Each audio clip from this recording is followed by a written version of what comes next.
Okay, Jenny, I have started the recording, so you can go. Thank you. Good afternoon. Thanks for joining us today in Zoom land for an update on our Moss Creek community.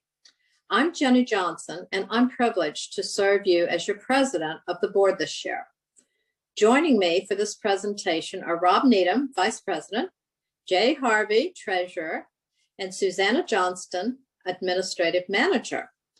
Our goal today is to provide information on the current state of Moss Creek and the plans for the future.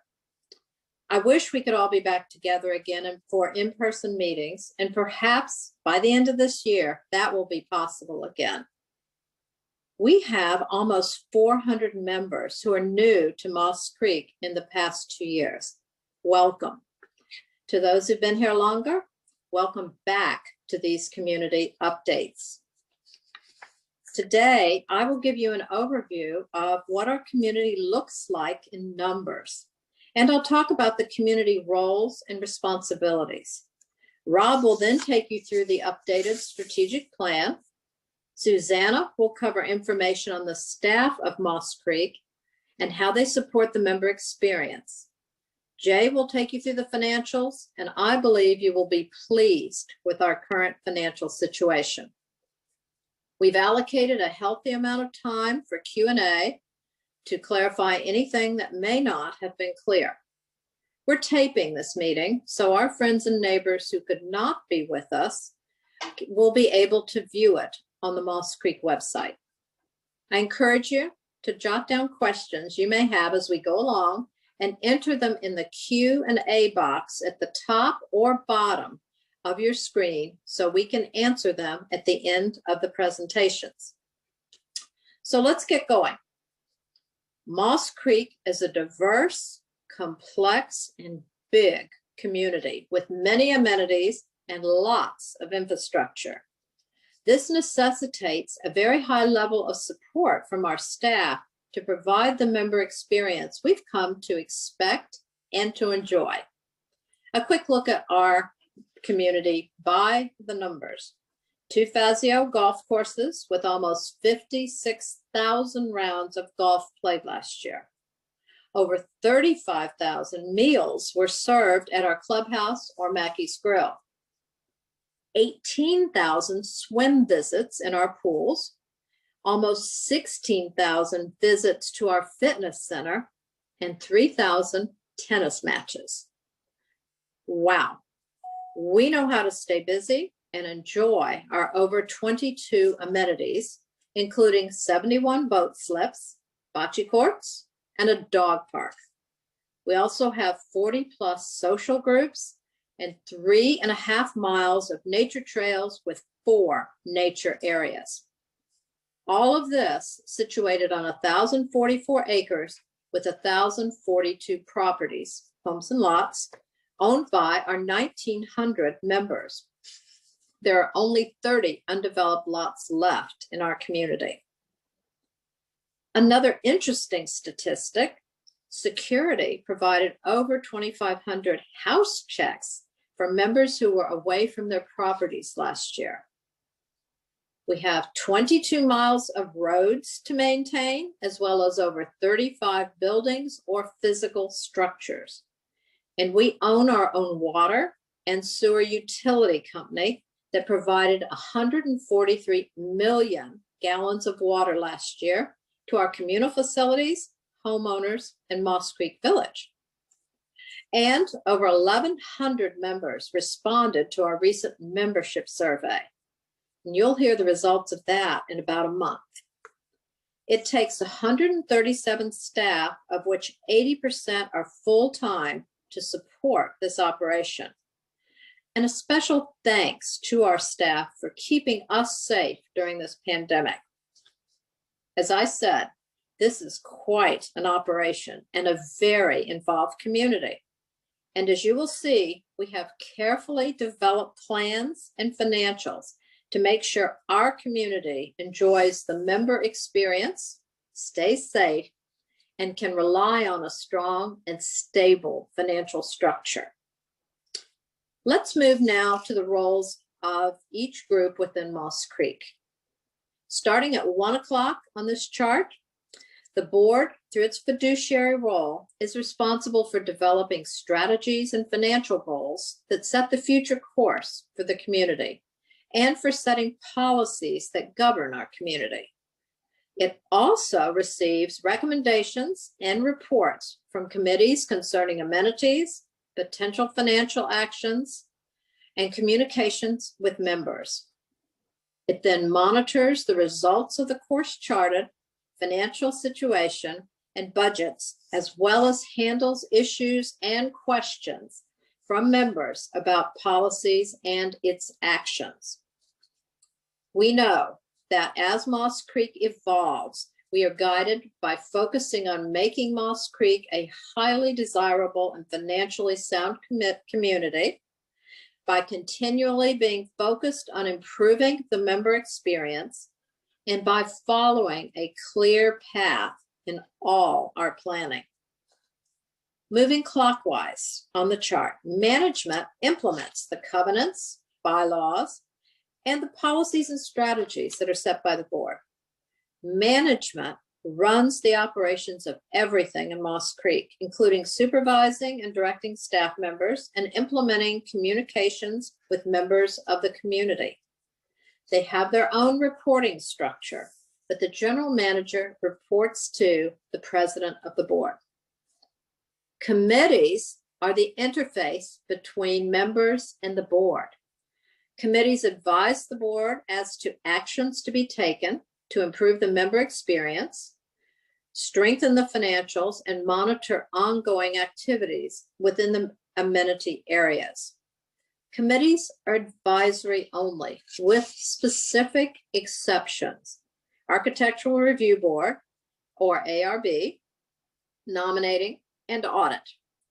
Committees are chaired by board members and typically have 6 members from the community and are staffed by the management team. Completing the circle is the group that is the focus of all activities, the members. By virtue of owning a house or lot within Moss Creek, one is a member of Moss Creek. Members have the opportunity to vote on issues as specified in our governing documents and elect the board. We also count on members to provide feedback and input to committees and the board, know and follow policies and rules, and especially to enjoy our amenities. As our board and committees are composed of members, I encourage you to consider volunteering for a committee or running for the board. Now, for a view of our updated strategic plan, I turn the podium over to Rob Needham, our Vice President, who chaired the committee that developed the board-approved strategic plan. Rob. Hey, thanks, Jenny. So at this point, we'd like to update all of you on what's been happening with the strategic plan for our community. The strategic plan itself has been worked on and matured over the past 10 years through the dedicated work of a lot of members who've served on several long-range planning committees. This plan is updated regularly, and the last revision was this past year. The whole purpose of the strategic plan is to make sure that we keep Moss Creek desirable to new buyers, as well as keeping our community financially sound. But it's also designed to make sure that Moss Creek stays relevant and attractive for our existing members. All of this takes long-range future planning to make sure that we get it right and that all our actions are focused on improving the member experience.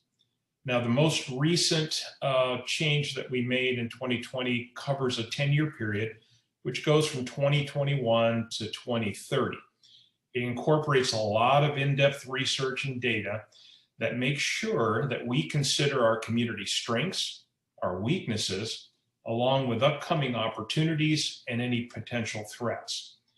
Now, all of you have access to the strategic plan. It's posted right on our member website, and I encourage you to take a look at it. In the document itself, you'll see that it's laid out into major milestones that we need to achieve in order to reach our desired future state 10 years from now. Now, these milestones guide progress toward goals, objectives, and they generate specific actions that are to be taken by management and also future boards. The plan is built as an active living document and is designed to help and guide management as well as future boards. Now, all this work was done to make sure that we focused on the future with planned, steady improvements along the way. Now, this slide that you see here also shows you some of the recent projects that were spawned from the strategic planning process over the years, and I'm sure most of you have taken advantage of these projects. Now, over the past 13 months, a lot of amazing critical work has happened behind the scenes. We solidified our financial footing, we validated our infrastructure reserves, we developed a new capital strategies model that's now integrated with those infrastructure reserves. And we also developed one of the most comprehensive, independent, and data-rich member surveys that we've ever done. The board approved using this survey tool every year with stabilized questions instead of every 3 years. And that way, we can measure progress toward reaching our objectives. This is a big deal.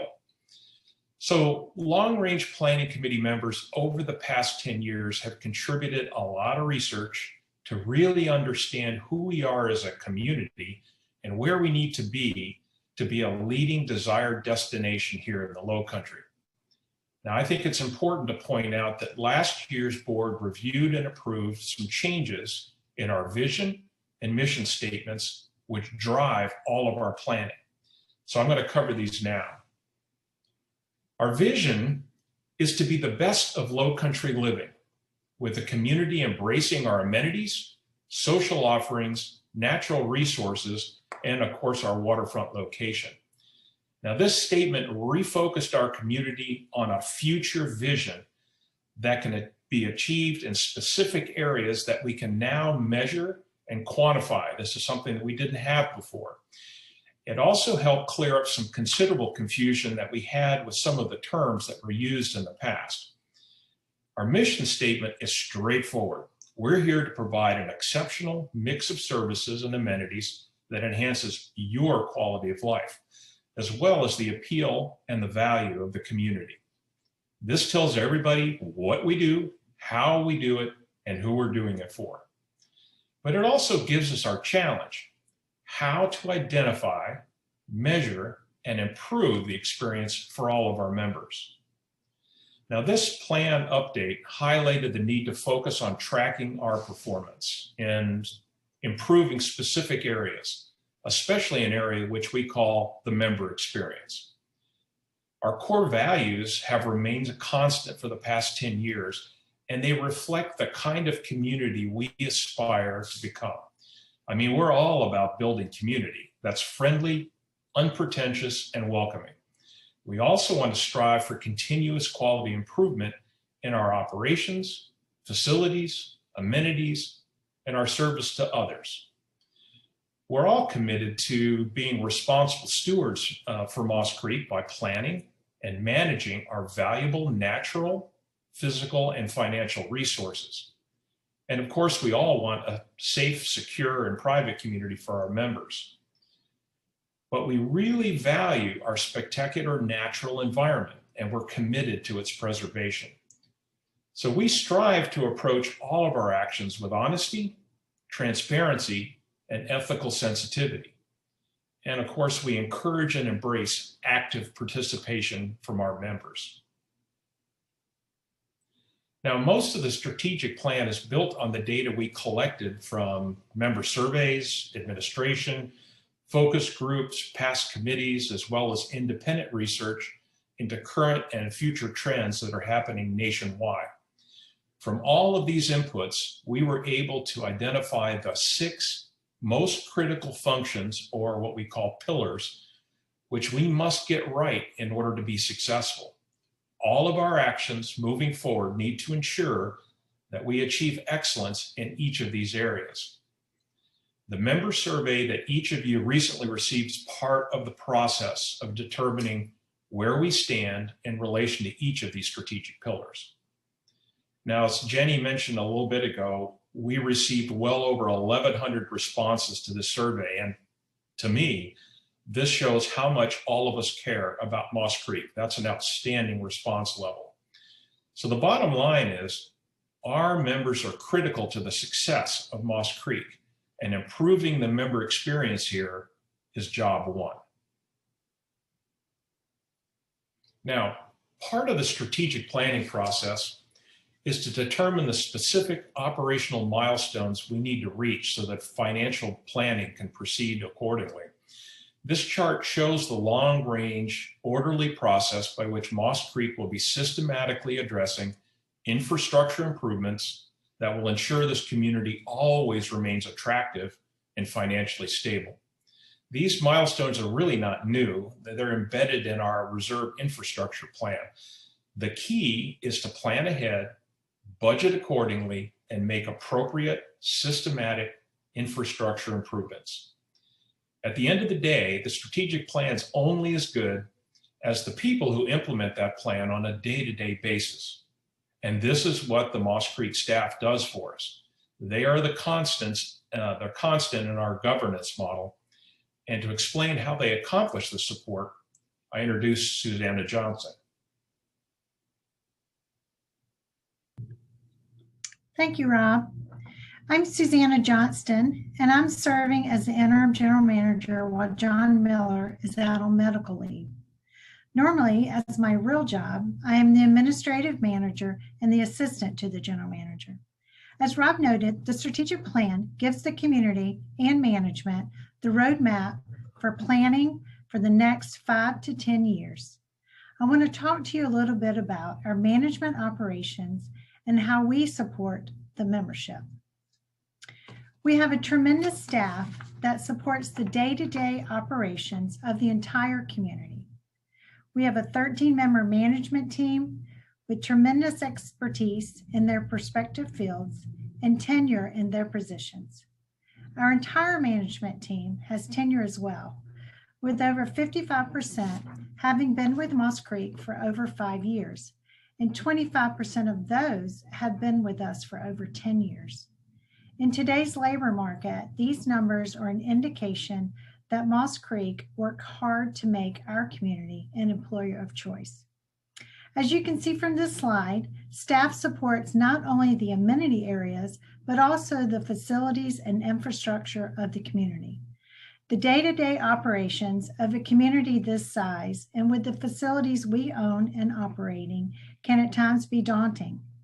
But our staff prides themselves in customer service to the membership, from the welcoming home from the security officers down to the fitness classes at Bostwick.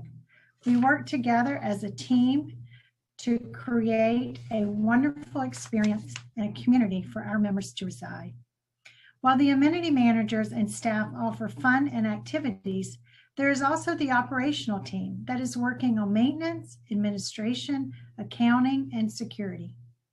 Management is responsible for preparing the budgets for approval by both the Finance Committee and the MCOA Board. Our management team uses the approved operating and capital budgets as a guide to ensure that we stay on track with reserve and new capital projects and within the operational budget. Again, we are using the strategic plan as our roadmap. To guarantee that all members are enjoying life at Moss Creek, management is also responsible for ensuring that the community is operated within the governmental documents. Sometimes this does make us the police, but for all to coexist with each other, enforcement of our policies and procedures is important in the life of the membership. Communication to the membership is vital, and we have many ways that we communicate with you and offer ways for you to communicate with us. The easiest way to contact us is usually via email, but of course we also welcome your phone calls. A staff directory can be found on the member website, and also on the member's website is a very popular contact us service request. Some members don't know about this, but this is found under the Member Central tab, And once filled out, those forms go to our Moss Creek email, and they're then forwarded to the team member that can best assist with a concern, question, or service request. The best thing about this is that this makes these items actionable and trackable for completion by staff. We're always open to suggestions and we welcome member concerns. Now I'd like to introduce Jay Harvey, who will give an update on Moss Creek's financials. Thank you, Susanna. I'll start off by saying that when we came here as renters in 2008 and 9, and again in 10, we were very impressed with Moss Creek's history of financial strength and stewardship. In fact, it was a large factor in why we chose to buy here in Moss Creek. Whether it was the housing crunch during the Great Recession or the COVID crisis from which we are hopefully emerging, Moss Creek has maintained strong financials and demonstrated financial stability. We have borrowed when necessary and within our means.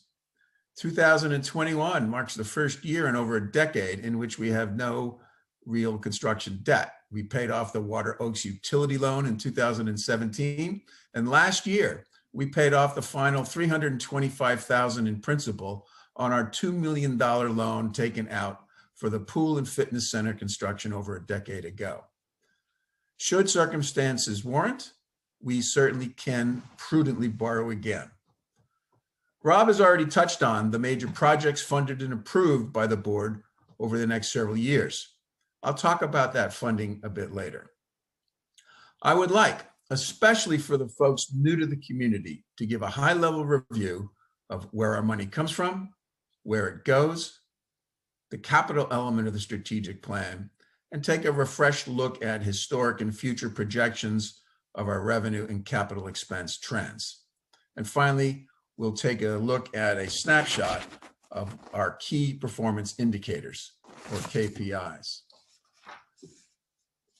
So where does our money come from in terms of revenue? As you can see, the bulk of our revenue comes from our annual assessment, the POA. It's 52% of the total.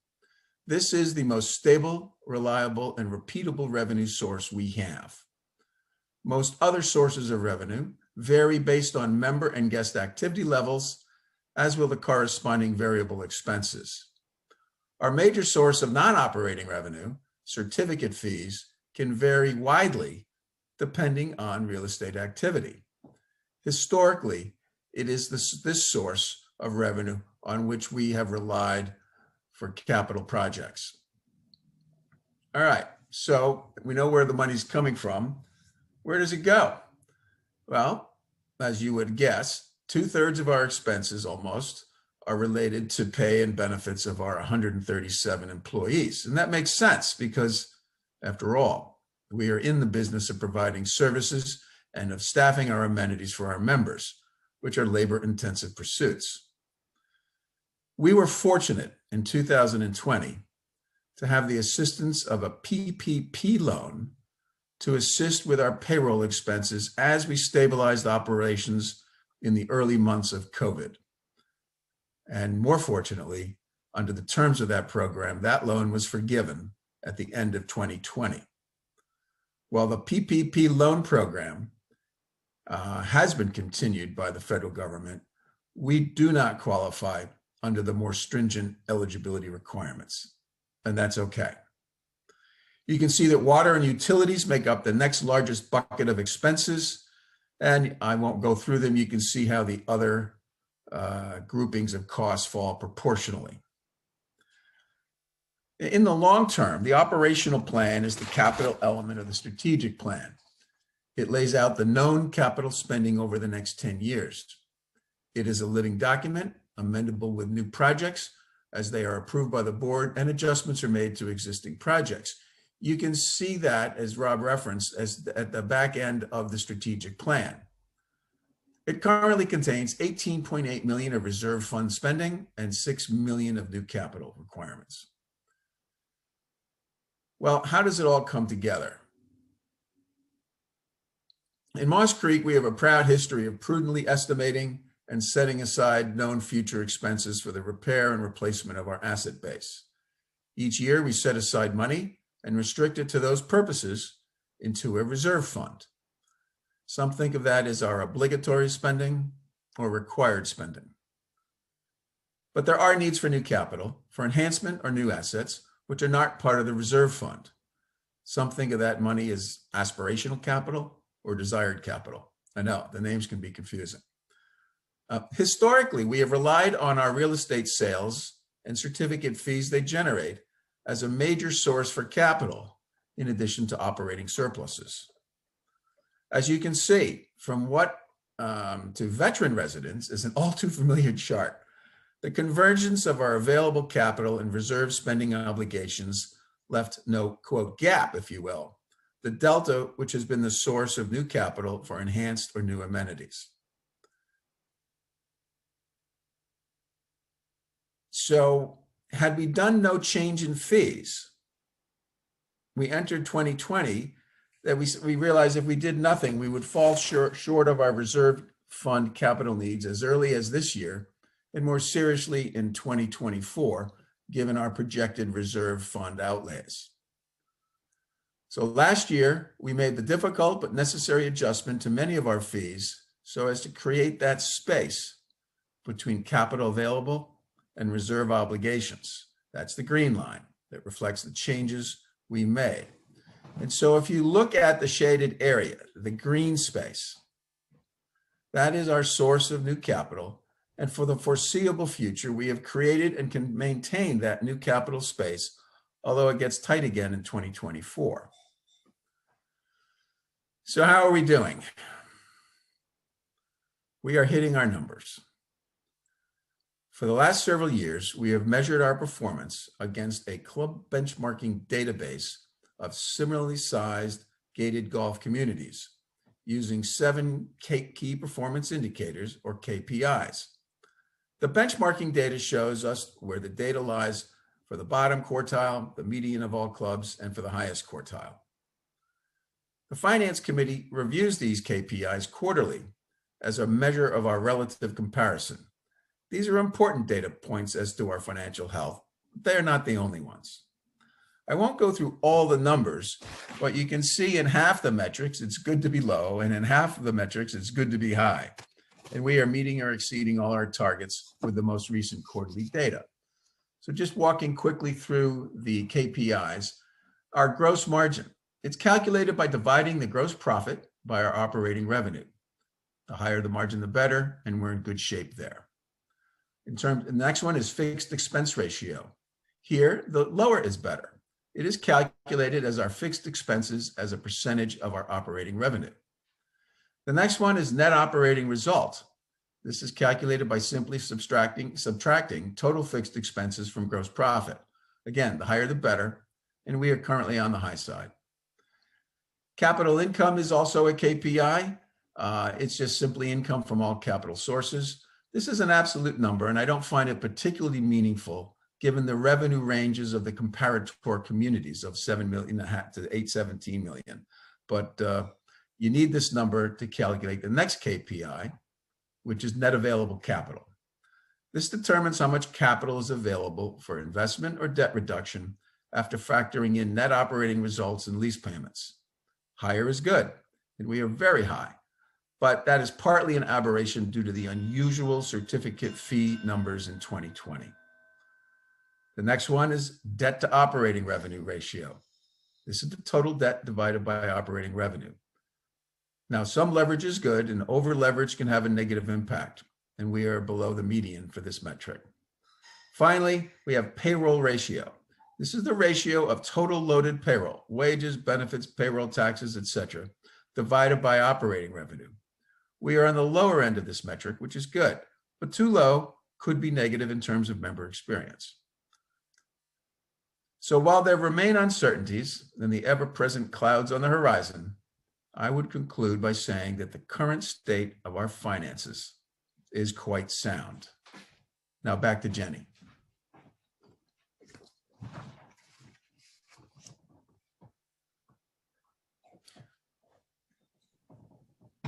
Jenny, you're on mute.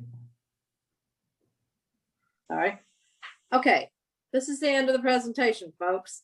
We look forward to taking your questions and receiving feedback, which we'll take into consideration as we continue to work on our plans. Quick reminder, since there's so many of us gathered here today, we're asking you to use the Q&A box located either at the top or the bottom of your screen, depending on the device you're using. We'll answer as many questions and read as many comments as possible in the next 15-20 minutes or so.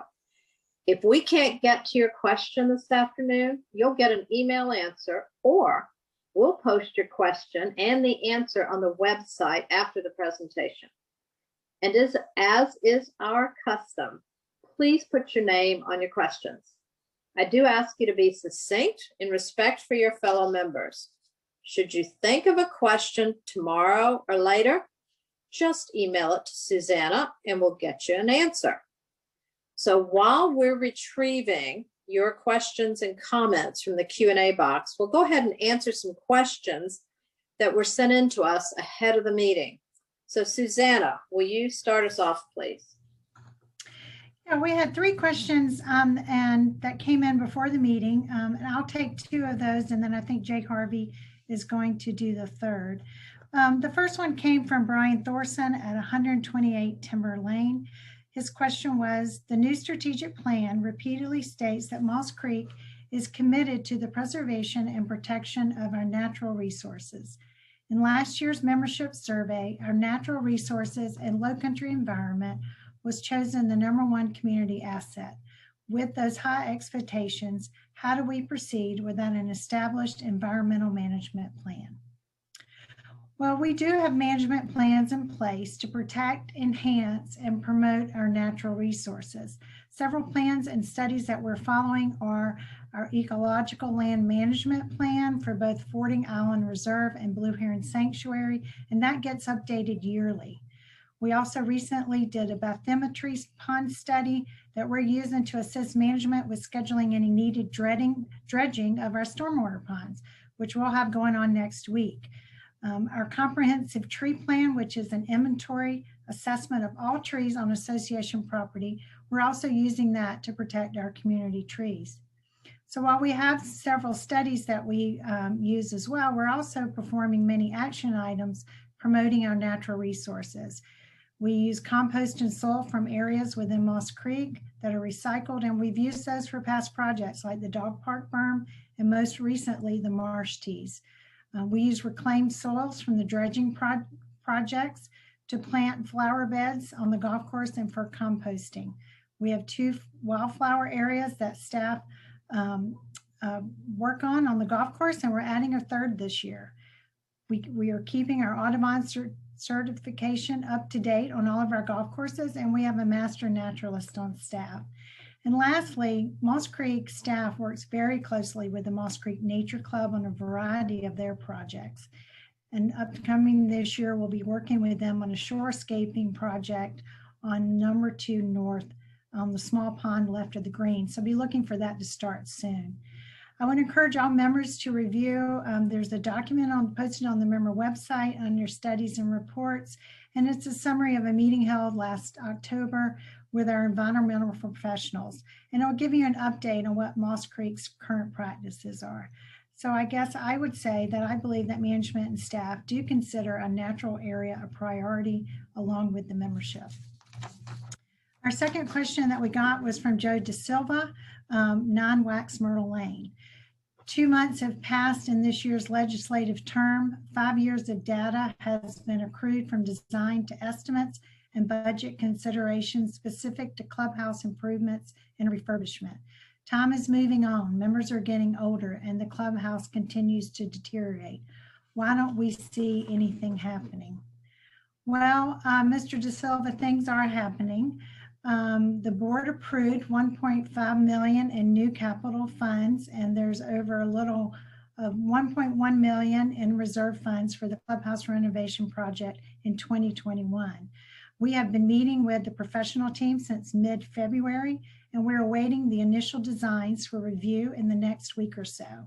The project includes addressing the furniture, flooring, and decor, along with addressing the kitchen size and layout needed to meet the needs of the membership. So once we have the information and the preliminary costing, we are required by policy to have a town hall meeting. We're required to give 30 days notice. So be on the lookout for that information. We're anticipating that that will be in May, and we are excited about it. So things are happening. Might just not be seeing it, but things are happening. So Jay, I think you have the last question that was sent in ahead of time from Mr. Tooley. And you're on mute.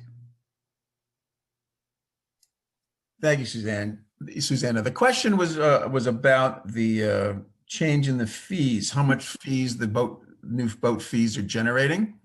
And so when we look at 2020, Lot A and Lot B fees, it constituted like $49,000 of fees, or 0.47% of our revenue. With the new boat fees, we're budgeting for 2021, Lot A, Lot B, and the new boat fees to bring in 122,000, or slightly over 1% of our revenue. If that doesn't answer the question, then you can email me directly and I'll get it more specifics.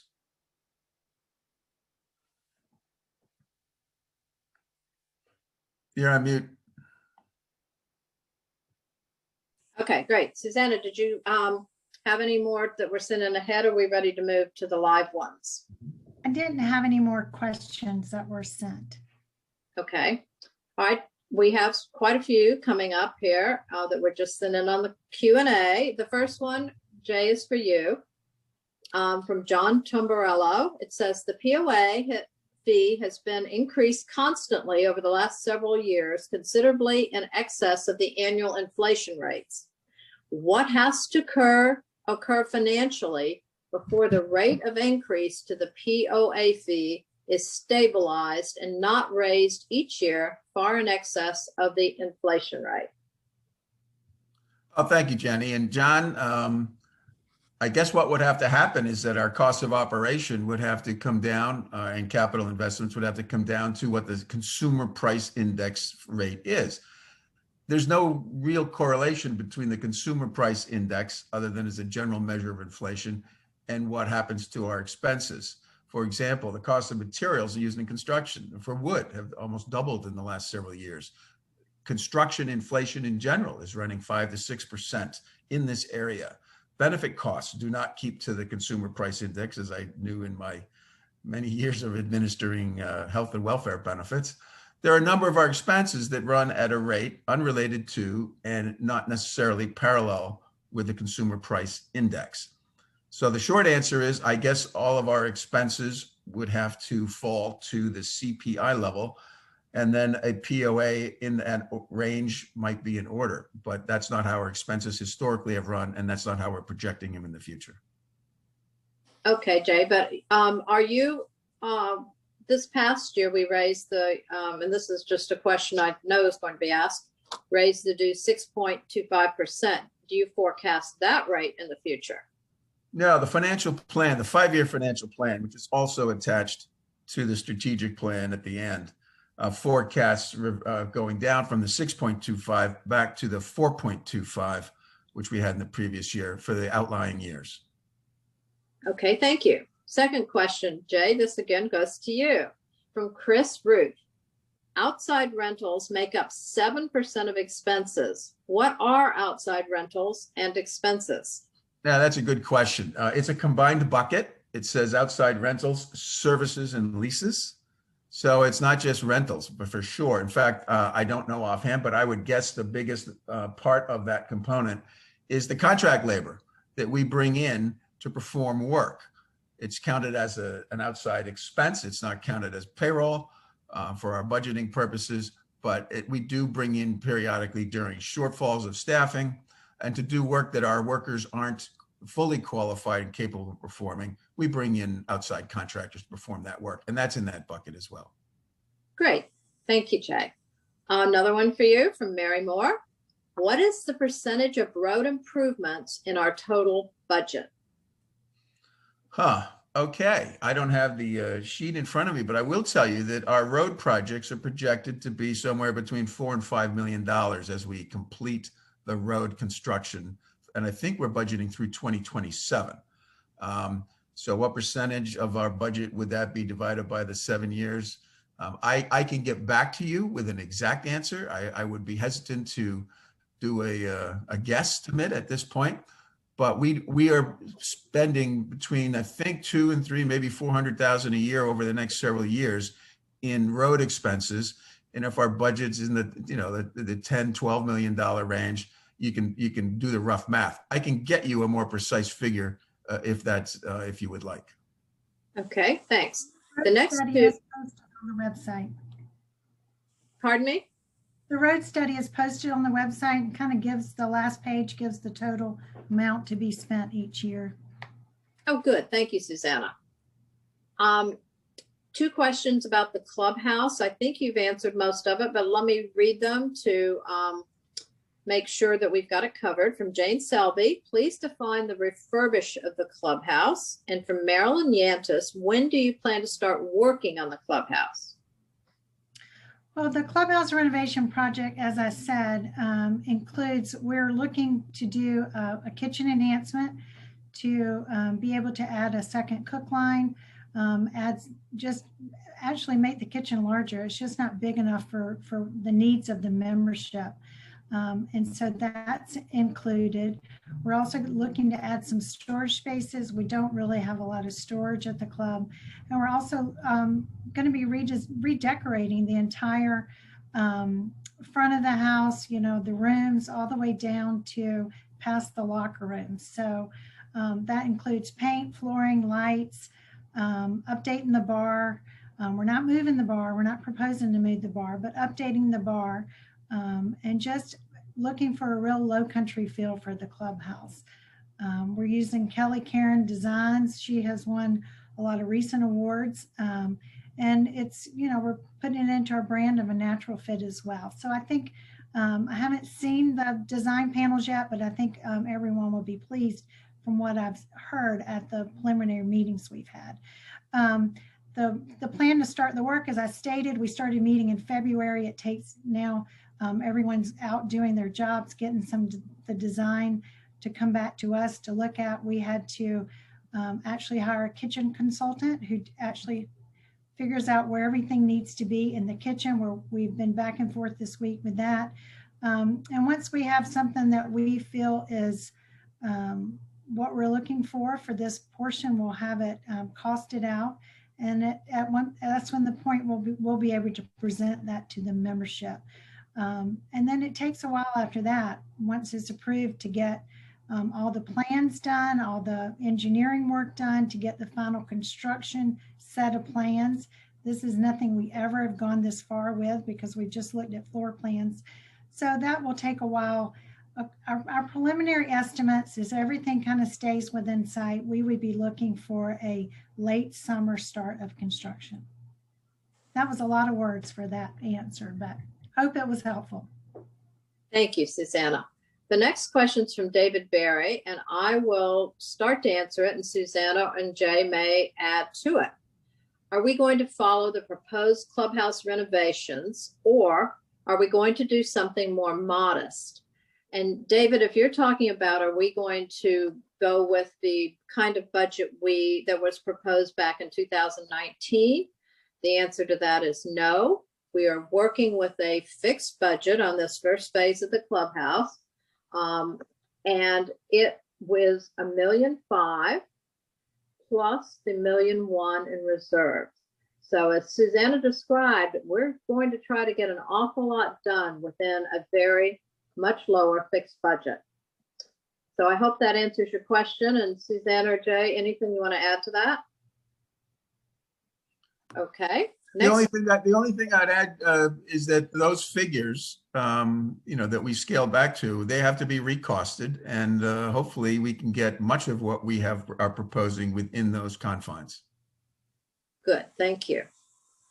The next question is from Johnny Wadlow.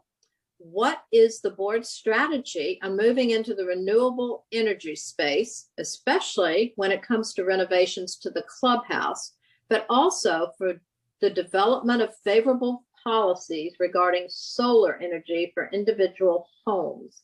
And Susanna, I think the clubhouse part might be yours, and then maybe Rob, since you've been active on the ARB for a couple of years, the solar energy will go to you. How's that? Sounds good. Susanna. I don't know at this point how we will incorporate that. We will certainly be looking at that, but I don't really have a answer at this point. But as we work through the design and we work through the engineering and we work through that, when we have our town hall meeting, hopefully we'll be able to address that. And Rob? To piggyback on that, Johnny, the Architectural Review Board has already changed policies that would make it favorable for solar energy use. It also has looked at various ways that we can improve the community to be more in step with renewable energy. The other thing I would tell you is we have reformed our committees. This past year, thanks to the vote of the membership, we now have a facilities and infrastructure committee that we've never had before. And one of their charters is going to be to take a look at this very issue. And so they'll be able to look at this from a long range plan perspective to figure out how do we incorporate renewable energy into Moss Creek. Okay, thank you, Rob. Another question from Mary Moore. Is the dredging of the ponds accrued in the reserve? And Jay, you or Susanna? Yes. Yes, thank you. And from Charlie Tooley, Jay, your answer on the wet fees, your screen froze for him and he could not hear the whole response. So do you mind repeating it, please? Not at all. In 2020, we had actual revenues from Lot A, Lot B, and the marina of $49,600. That is about 0.5% of our revenue.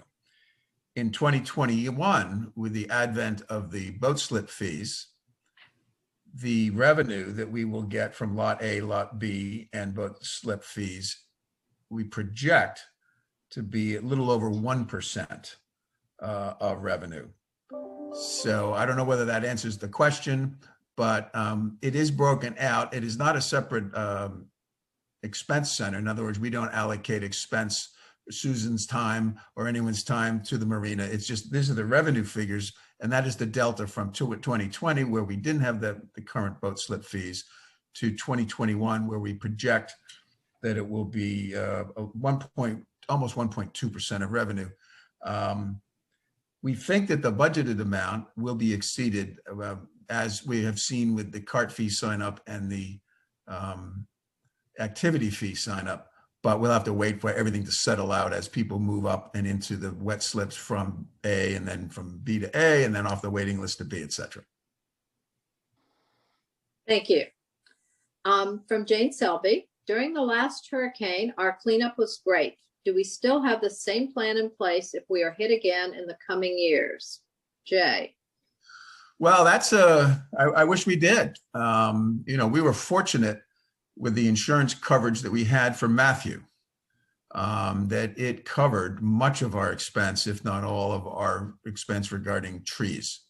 We are insured for buildings. We are insured for equipment loss. We're insured for a lot of things. But what they did after Matthew is they put a cap on the money that they would insure us for that kind of thing. So we have two lines of credit, one of which is specifically designed for addressing those extra expenses if it were to occur again. Okay, thank you. And we have gotten the insurance that we are capable of getting, correct? Yes. They fool me once, shame on you. They're not going to write for that kind of tree coverage, and no one would. Okay, thank you. Question from Kate Shea. Road expenses are included in our reserve fund, aren't they? Jay. Oh, yes. Okay. Are they completely covered? We don't know. We don't know what the future expense of road construction will be out 3, 4, 5, 6 years. But we have the replacement cost as we currently best could estimate, and that is in the reserve. Thank you. And a question from Charlie Tooley. How is John Miller doing? We all respect and love John Miller, so thank you for the question. John is still on medical leave, and we expect him back as soon as he's able to do so, and we're anxiously awaiting getting him back with us. David Furman, can you tell us more about the plans for the restrooms on the golf course, please? Who wants to take that? that? I can take that. So we have toured all the restrooms on the golf course, and we have a list of things that we're going to be doing to enhance them. We are going to be adding a heating and air conditioned unit to that, so that we can regulate the temperature in there. That will help with the sometimes the humidity level in there.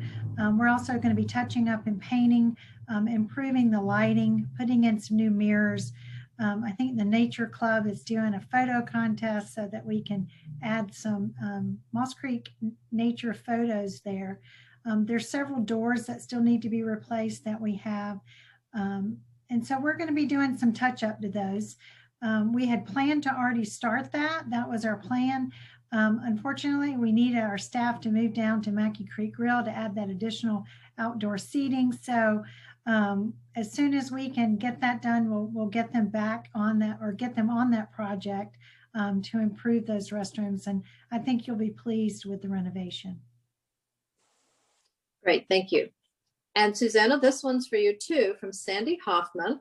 How much of the clubhouse renovation budget is going to enhancing air filtration in the clubhouse so we can feel safe to return to indoor dining? We certainly know that that is a priority and a concern for our membership, and we have in our pre-planning meetings discussed that. I do not know at this point what the budgeted dollar will be specifically going to that, but our architect and our builder do know that that is a concern. And that's another item as we work through the details that we'll be able to update later, but I do not have that dollar amount at this time. Okay, thank you, Susanna. That concludes the questions that we had. Oh, wait, one more. Just came in. Not a couple more. Hang on. They're still coming in. We got time. We'll take them. From Mary Moore, not a question, just kudos for the changes at the Equestrian Center. It's so nice to see activity there. Yes, we agree with that. Thanks, Mary. And Joe De Silva, speaking of the clubhouse future nightly dining experiences, are there plans perhaps, at least on a trial basis, to offer special pricing nights such as burger or pasta nights as examples, which may encourage more of our younger members who have children? Susanna. Well, I think as we redecorate the clubhouse and make it more casual, more opening and inviting, we're certainly going to get some of our younger members to come in. And with that, we will do programming for that. You know, a lot of our young families are eating at Mackey Creek Grill. I had a lot of them asking me, when's that opening? Because they enjoy that atmosphere right now. So we do hope, Joe, that as we work towards this renovation, we will be able to get them in the clubhouse, not only with the redecoration, but possibly with some nights and events that they will enjoy. Okay, here's another one. Chris Hervishon, are there any plans for a pizza oven? Susanna. No, we do not. And Chris, I'm going to send you Chef Lenny's advocate article about why we don't have a pizza oven. I don't remember all the specifics of it right now, but it clearly explains why we're not able to do that. Okay, we don't have any more open questions, kind of going. Got any more? Because I have one comment that I was going to read, and we will try to address it in this meeting. The comment's rather long, so I may shorten it, but we'll print the whole comment up on the website. And it comes from Jack Haley, and it's directed to the board. I'm concerned about the current strategic plan, vision, mission, and core statements fail to identify our low country private golf community with tennis, boating, and multiple other amenities identity. In terms of footprint, capital needs, member engagement experience, the two Fazio designed golf courses should be identified as one of our strengths or strategic pillars as seen as a major sales benefit, attracting buyers to the low country who are seeking a top private golf experience. So, and there's more, but Jack's concern was very much about there does not appear to him in the strategic plan to be enough focus on the fact that we are a golf-driven community. So, Rob, would you like to take a go at answering Jack's comment? Sure. And it's a good question. So today, golf is by far the largest recreational group in Moss Creek.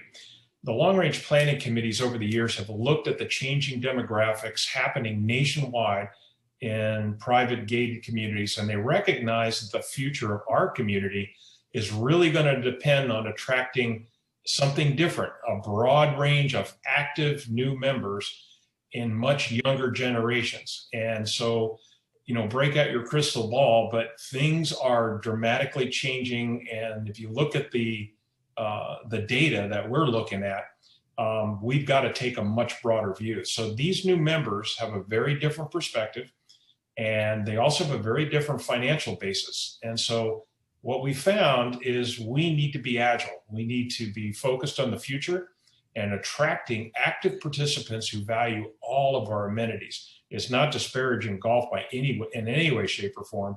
Golf is a big deal. However, looking 10 years down the road, we've got to be a little bit broader in our perspective. I think I would add to that, Jenny, that if you put your money where your mouth is, you just look at the operational plan over the next 4 or 5 years and see how much capital we are investing in enhancing and maintaining and upgrading our 2 beautiful golf courses. It's not something we are cutting corners on, and it is something that we're investing wisely in. Okay, thank you. Thank you both for that. And Jack, I hope that answers your concern and question. If not, shoot me an email and we'll go at it again, and be glad to talk through it in more detail. We have another question that just came in from Pam Finney. What exactly is the reason for not moving the bar in the clubhouse? So Susanna, how about that? Well, moving the bar in the clubhouse was the plan that we presented to the membership. That was rejected. It's basically a dollar amount with the amount of new capital funds that we have in reserve fund. We don't have the money in the project to even consider moving the bar. The most of the major new capital will go towards the kitchen renovation, and then the reserve fund monies will go towards the renovation of the rooms. So unfortunately, that plan was not accepted by the membership, and we're scaling back the project to a different plan. We will be renovating the bar itself and you know, making it look a lot nicer and more inviting in that room, but we're not moving it. Okay, thank you, Susanna. That's the end of the questions and comments that we've received. Please remember that you can continue to send them via email to Susanna and we'll get you an answer. And so that now concludes our update on Moss Creek. We look forward to taking your questions and receiving feedback over the next few days as we get the additional questions. Thank you for joining us this evening. This presentation and the Q&A session will be posted on the Moss Creek website by late tomorrow. Stay safe. I hope that's right, Susanna. Stay safe and enjoy this spring weather. Thanks for being here. Good night.